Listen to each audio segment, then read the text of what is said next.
To the Kent Lapp Podcast. I'm not an economist, so let me first declare that. And based on my experience with the people that I'm serving, I think it is going to be so unique. I've got a gentleman that I serve who sources product out of China historically. He's been involved in PPE, in sourcing out.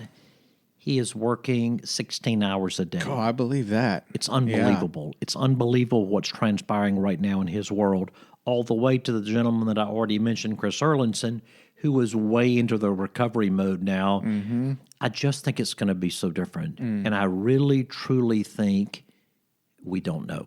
Mm-hmm. I think we really don't know. There is no question that it is a stunning effect to the economy. Yeah. I do believe this. A question is going to be raised is, do we believe the economy was fundamentally sound 4 months ago? If as a people we believe the economy was fundamentally sound, was not exaggerated 4 months ago, I think there'll be I believe we'll bounce back 50% relatively quickly on the belief in the economy. Then I think there is a long march back to the other 50%.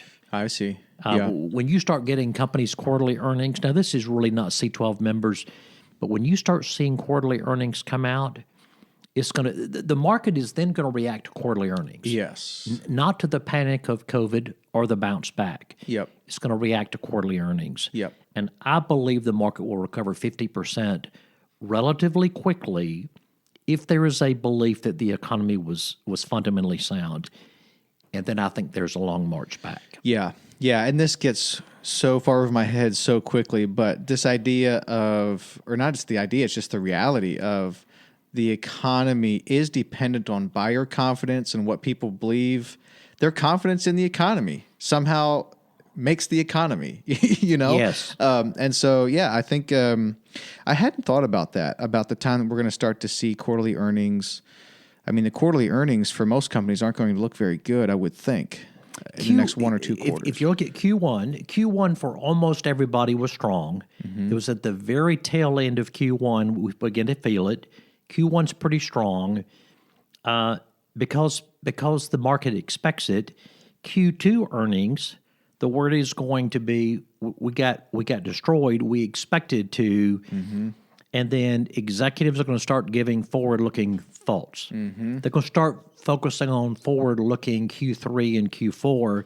So I don't think the market is going to respond terribly unfavorably to Q2 because it's a tidal wave. Right. Kind of get a pass a little bit. Yeah. I think they'll get a pass. Yeah. And I think the executives will be talking about forward-looking earnings for the balance of the year. Yeah, that makes sense. Well, I know Netflix was up. I saw an article in the Wall Street Journal last week. Netflix had, now I forget the percentage, but it was a pretty steep increase in subscriptions from everyone being at home. They're going to be winners and losers. Yeah. And I watched a little bit of Simon Sinek the other day talking to his staff. They did a Zoom call with his entire team. It was very impromptu. And he talked about getting ahead of the curve. And he talked about people that were paralyzed. People that are paralyzed in the midst of this are going to lose. People that are looking forward, and you've heard the Wayne Gretzky quote. Why was Wayne Gretzky the greatest hockey player of all time? He did not skate to where the puck was. He anticipated where it was going to be, and he skated there.